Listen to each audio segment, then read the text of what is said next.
Hi everyone, as a very happy owner of the Lens Turbo version 2, I've been very curious to find out how it stacks up against the benchmark focal reducer, the Metabones speed booster. Even though I've done a quick comparison video before, I wanted to do a more in-depth look to settle this once and for all. Firstly, the build quality of both adapters is very good. Metabones is slightly better, but Lens Turbo is close and certainly much more solid than most dummy adapters sold on eBay. Both fit snugly on my Sony FS100. To film this comparison, I've used the Tamron Adaptable 28mm lens, which unlike any other mount lens can be adapted to both Canon FD and Canon EF mounts.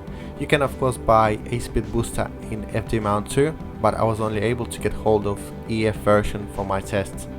Moving on to the most important part, the optical performance. That's where the Lens Turbo surprised me the most, as I expected this improved version to be good, but not that good. As far as sharpness goes, I've been trying really hard to decide which one is sharper, but the central sharpness is pretty much identical to the point where you can't see any difference at all. However, the Lens Turbo wins on the edge sharpness, although the speed booster adds almost 1mm extra focal length to the image, so if cropped slightly to match the Lens Turbo, the difference in edge sharpness is not as evident.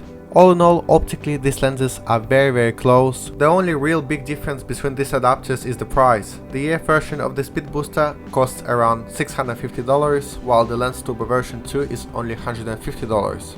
If you are using electronic Canon lenses, then speed booster is an obvious choice here.